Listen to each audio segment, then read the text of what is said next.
Bismillahirrahmanirrahim. Assalamualaikum warahmatullahi wabarakatuh. Alhamdulillah, pada kesempatan kali ini kita bisa berjumpa kembali dalam pelajaran pendidikan agama Islam. Adapun yang akan kita bahas pada pertemuan kali ini yaitu hidup damai dengan toleransi, rukun dan menghindari tindak kekerasan.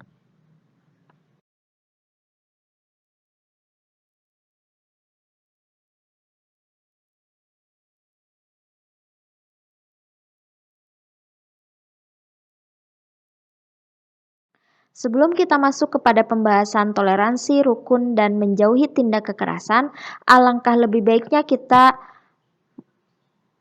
mendengarkan kisah tentang menghormati orang lain itu perlu.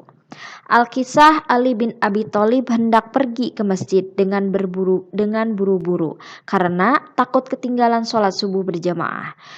Di tengah perjalanan, ia bertemu seorang kakek yang sedang berjalan pelan di depannya. Sang kakek berjalan sangat lambat di sebuah gang sempit. Demi memuliakan dan menghormati kakek tua itu, Ali bin Abi Thalib tidak mau mendahuluinya, meskipun terdengar di masjid sudah iqomah. Ketika sampai di dekat pintu masjid, si kakek tua itu justru berjalan terus saja. Ternyata kakek tua itu beragama Nasrani. Ali buru-buru masuk ke masjid. Ajaibnya, ia mendapati Rasulullah SAW dan para jamaahnya masih melakukan ruku. Ali pun ikut ruku sampai selesai hingga Ali bin Abi Thalib ikut berjamaah dengan sempurna. Sehabis sholat, para sahabat bertanya, "Wahai Rasulullah, mengapa tadi rukuknya lama sekali padahal Anda belum pernah melakukan hal itu sebelumnya?" Rasulullah SAW menjawab, "Tadi Jibril datang dan meletakkan sayapnya di atas punggungku dan menahannya lama. Ketika ia melepaskan sayapnya, barulah saya bangun dari ruku." Para sahabat bertanya, "Mengapa Jibril melakukan hal itu?" "Aku tidak menanyakan kepada Jibril," jelas Rasulullah. Lalu Jibril datang dan menjelaskan, "Hai Muhammad, tadi Ali tergesa-gesa ingin melaksanakan sholat berjamaah. Akan tetapi di tengah perjalanan ada seorang kakek dan ia tidak mau mendahuluinya karena sangat menghormati orang lain meskipun dia Nasrani." Dari kisah tersebut kita bisa mendapat pelajaran bahwa menghormati orang lain itu sangat perlu, meskipun dia itu berbeda keyakinan dengan kita.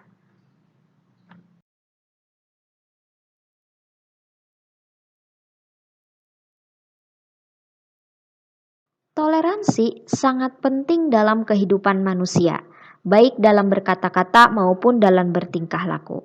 Dalam hal ini, toleransi berarti menghormati dan belajar dari orang lain, menghargai perbedaan, menjembatani kesenjangan di antara kita sehingga tercapai kesamaan sikap. Toleransi juga merupakan awal dari sikap menerima bahwa perbedaan bukanlah suatu hal yang salah. Justru perbedaan harus dihargai dan dimengerti sebagai kekayaan.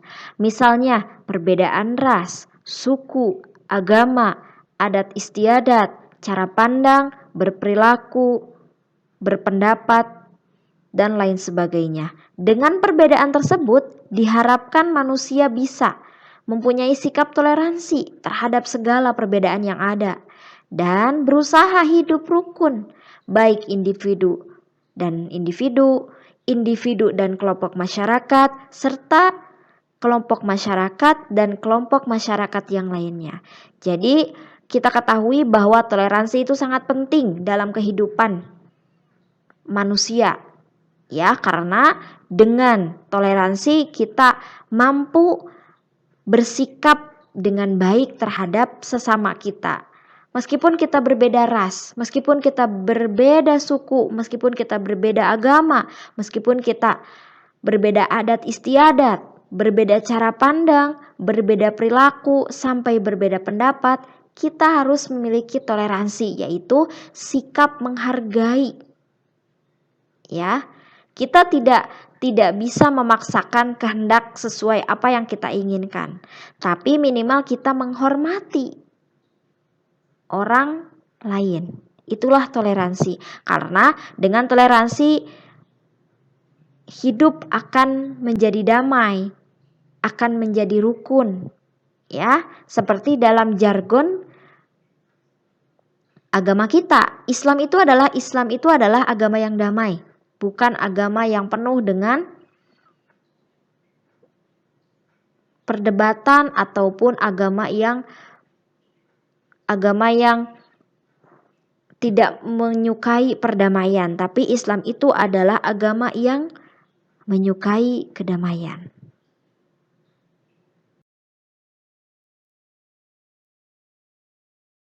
Dalil toleransi yang akan kita bahas yaitu Quran surat Yunus ayat 40 sampai 41 yang berbunyi A'udzubillahi minasyaitonirrajim Bismillahirrahmanirrahim wa minhum may yu'minu bihi wa minhum man la yu'minu bihi wa rabbuka a'lamu bil mufsidin wa in kazzabuka faqul li amali wa lakum amalukum antum bari'una mimma a'malu wa ana bari'um mimma ta'malun.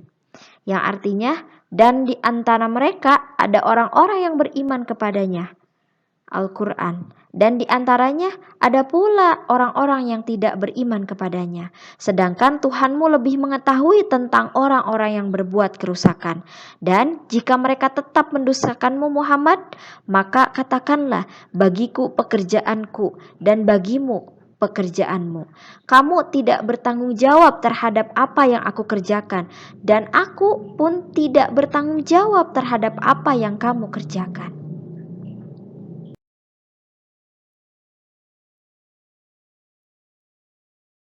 Isi kandungan dari Quran Surat Yunus ayat 40-41 diantaranya itu ada 5. Namun, inti dari Quran Surat Yunus ayat 40-41 tentang toleransi itu adalah fakulli amali walakum amalukum.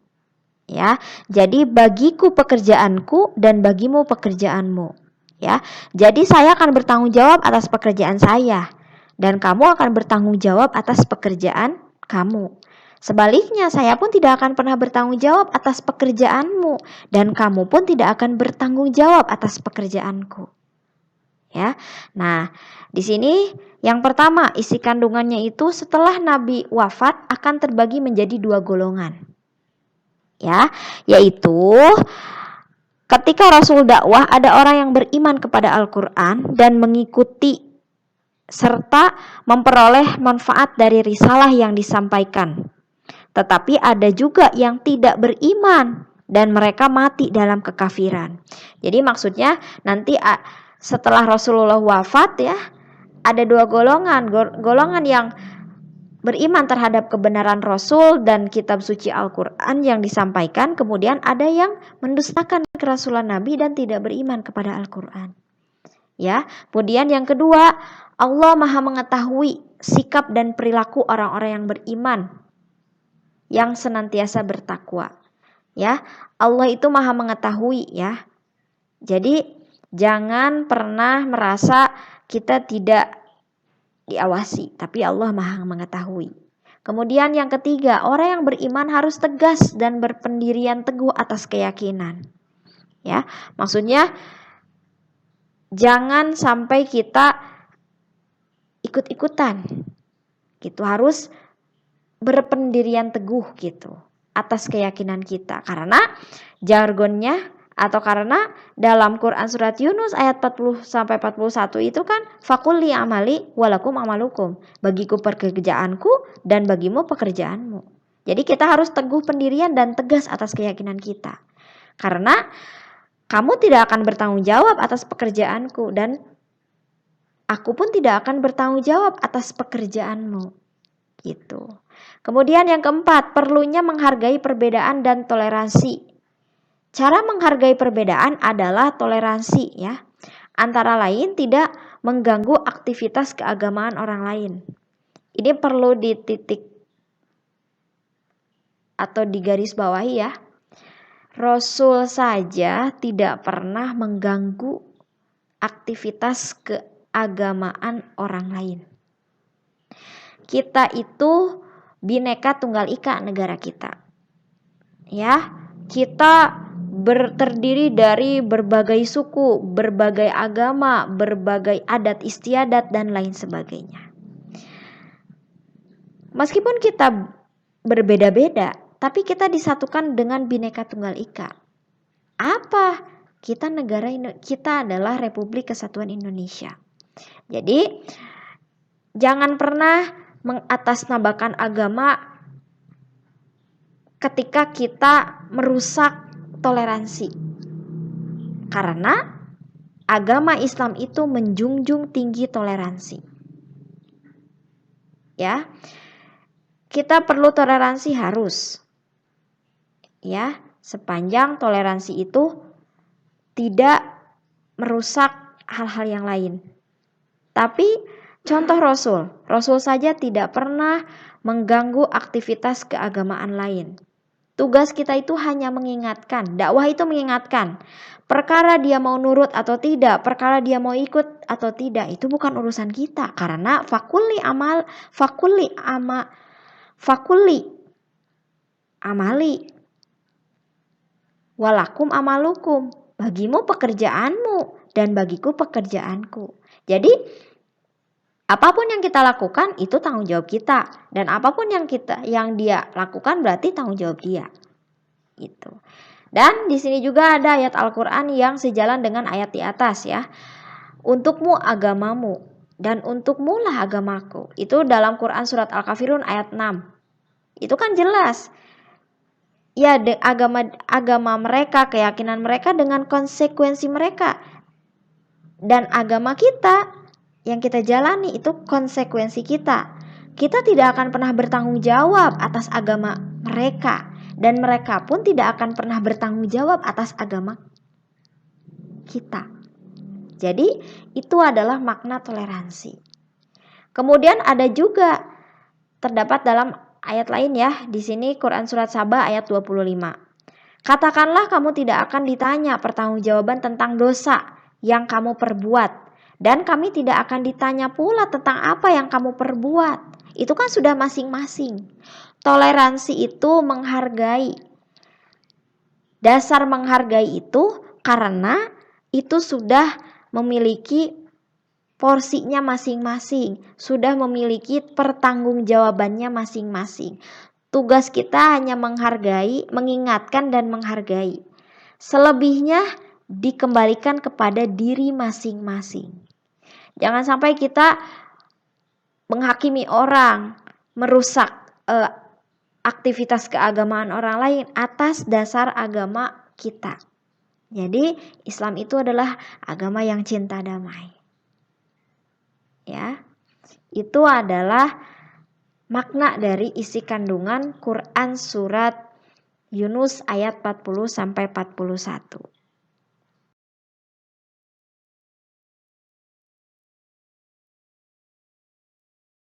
Kemudian kita akan membahas tentang hadis toleransi. Meskipun masih banyak ya hadis-hadis toleransi yang lain, kita akan membahas salah satunya. Nanti kalian bisa mencarinya sendiri yang lainnya.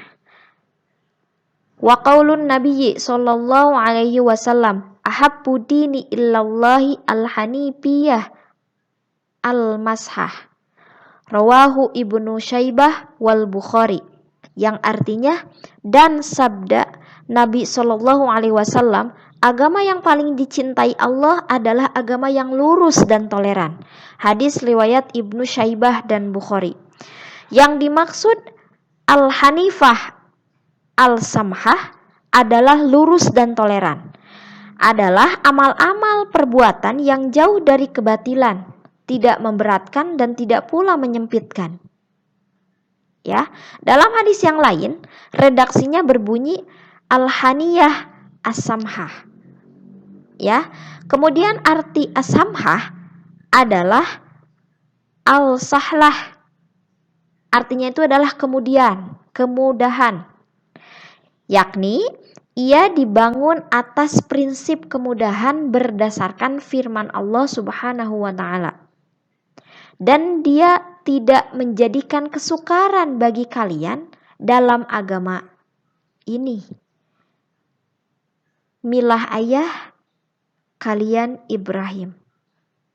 Ingat ya, agama yang paling dicintai Allah adalah agama yang lurus dan toleran. Ketika kita toleransi kepada sesama, ya, orang lain pun akan toleransi kepada kita. Ketika kita mau dihargai oleh orang lain, hargailah orang lain. Maka orang lain pun akan menghargai kita. Jadi prinsip toleransi itu adalah saling menghargai. Ketika kita menghargai orang lain akan menghargai kita. Sebaliknya kalau kita tidak menghargai orang lain, apakah orang lain akan menghargai kita? Jadi itu adalah inti dari toleransi. Yuk cinta damai supaya kita bisa hidup rukun, ya, dan damai.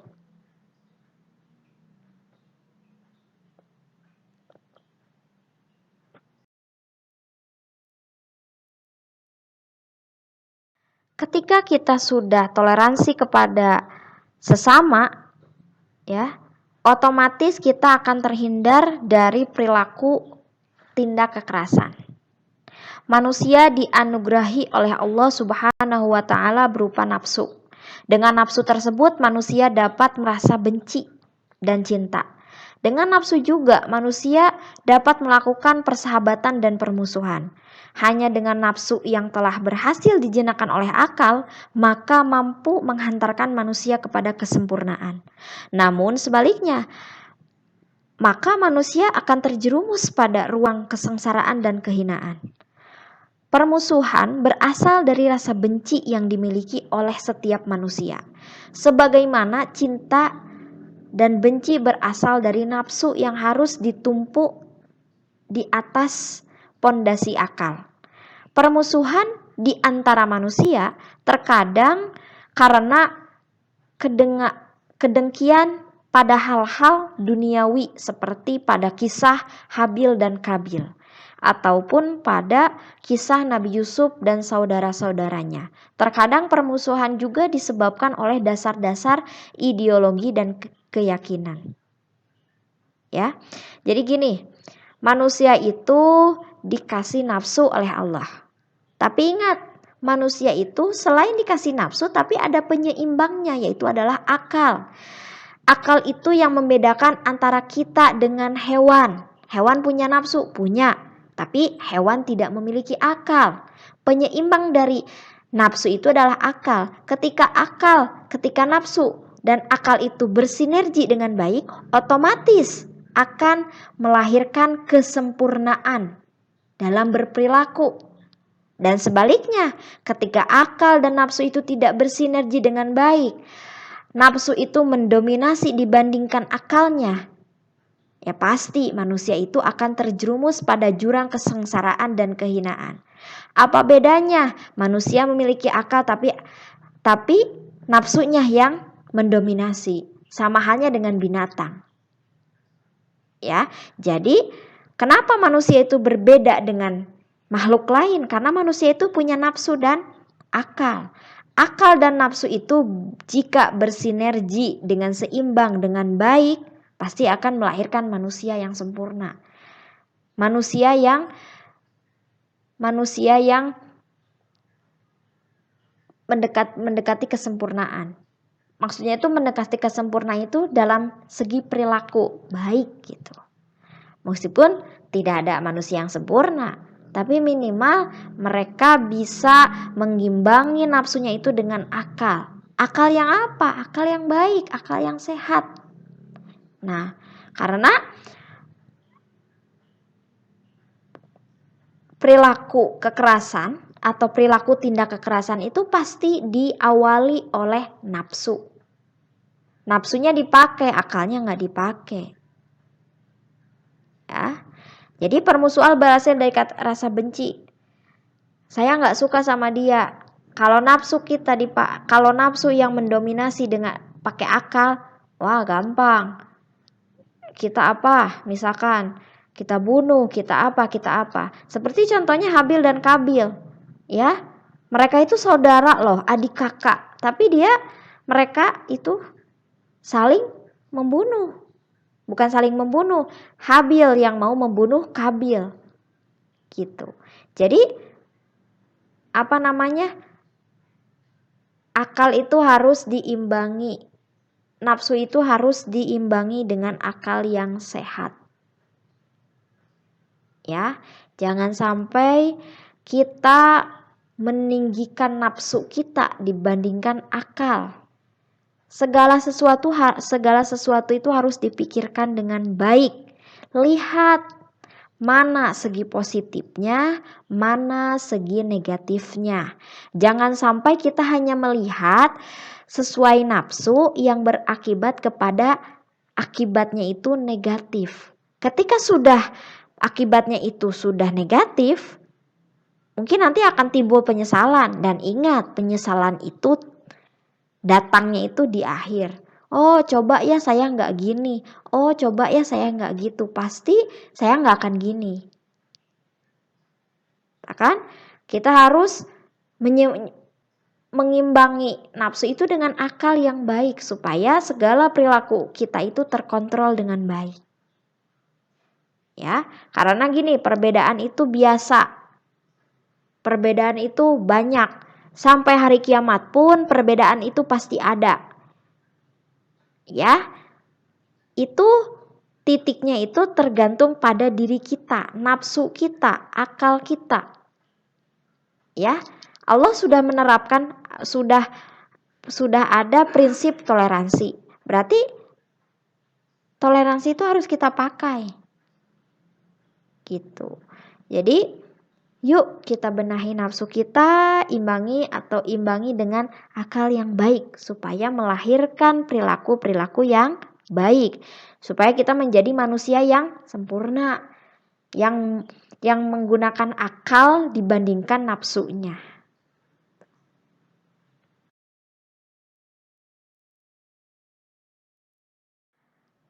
Kemudian, dalil tentang tindak kekerasan terdapat dalam Quran Surat Al-Ma'idah ayat 32. A'udzu billahi minasyaitonir rajim. Bismillahirrahmanirrahim. Min ajli dzalika katabna ala bani Israil annahu man qatala nafsan bighairi nafsin aw fasadin fil ardi fakannama qatalan nasa jami'an wa man ahyaha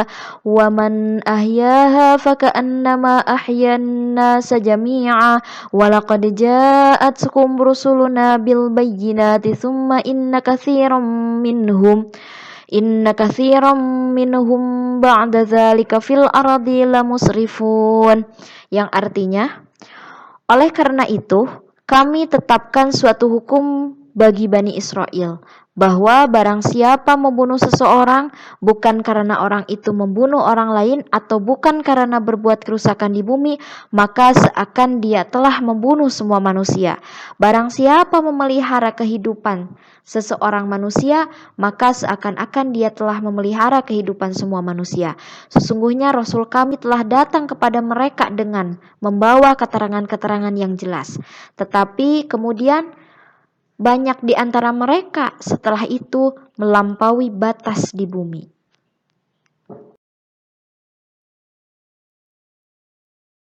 Isi kandungan Quran Surat Al-Ma'idah ayat 32 diantaranya ada 3, yaitu nasib kehidupan manusia sepanjang sejarah memiliki keterkaitan dengan orang lain.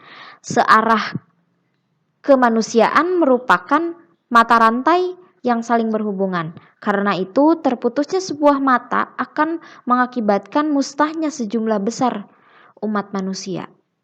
Ya. Kedua, nilai suatu pekerjaan keterkaitan dengan tujuan mereka. Pembunuhan seseorang manusia dengan maksud jahat merupakan pemusnahan sebuah masyarakat.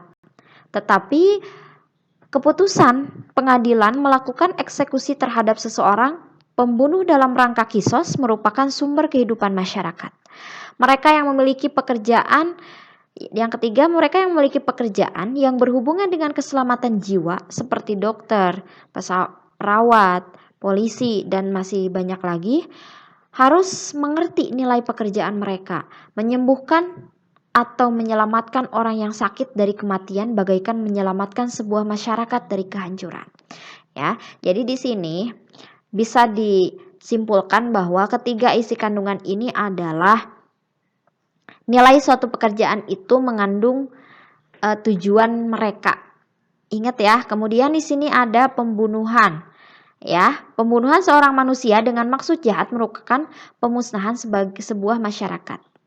Dalam Islam itu ada yang namanya hukum kisos. Kisos itu adalah hukuman bagi seorang yang membunuh. Karena dalam Islam itu ketika kita membunuh seseorang, ketika kita membunuh, otomatis kita pun harus dibunuh. Karena dalam Islam itu nyawa dibayar nyawa, tangan dibayar tangan, darah dibayar darah.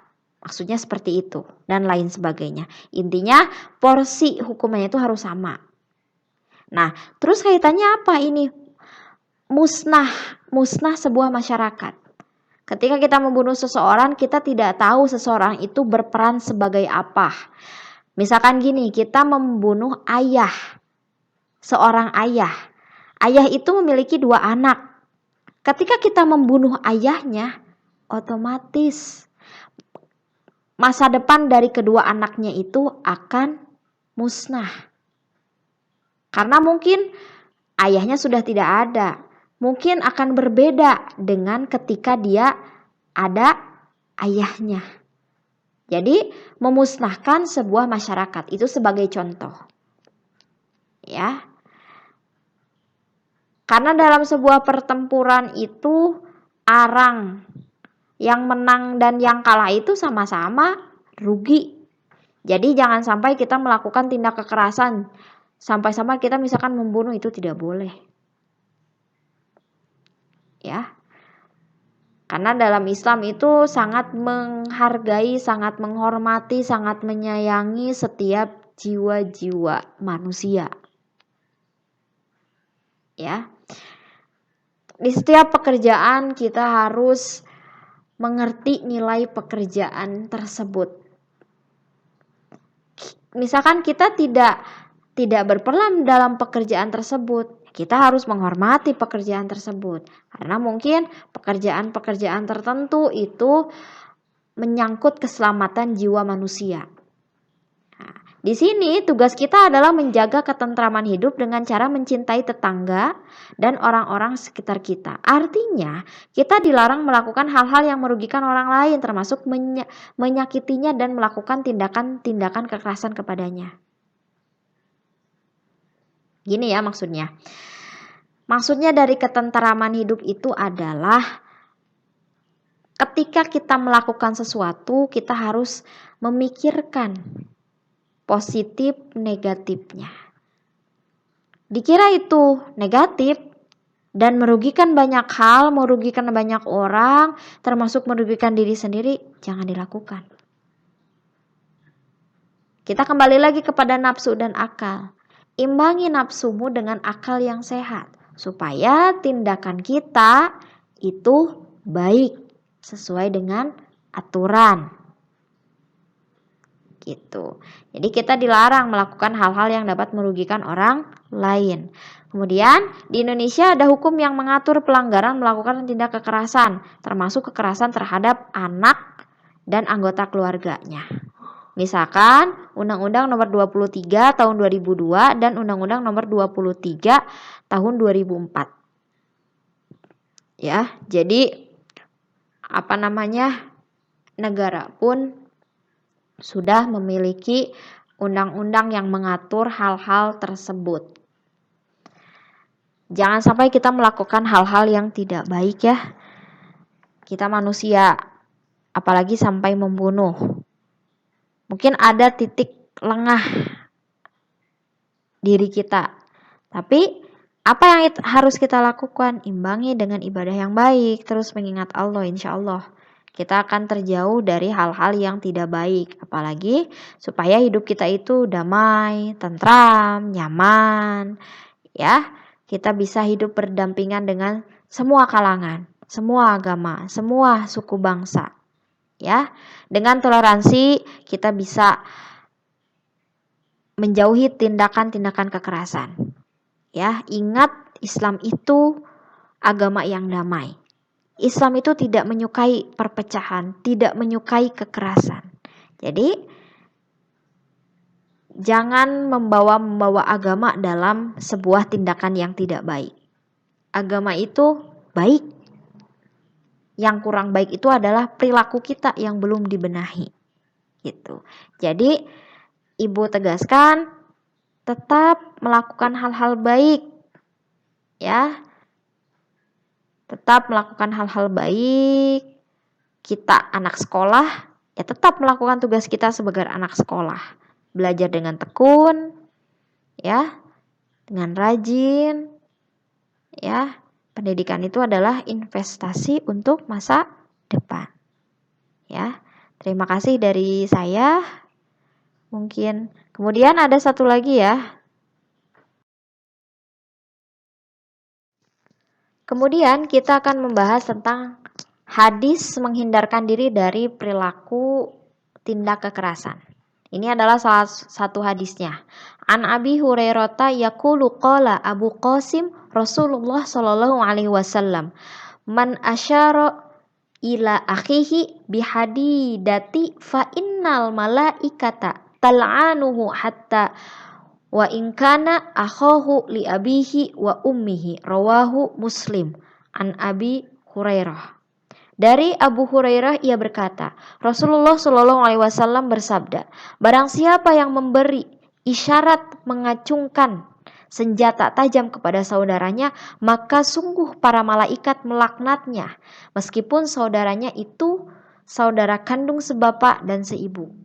Ya, di sini sudah jelas bahwa perilaku tindak kekerasan itu dilarang.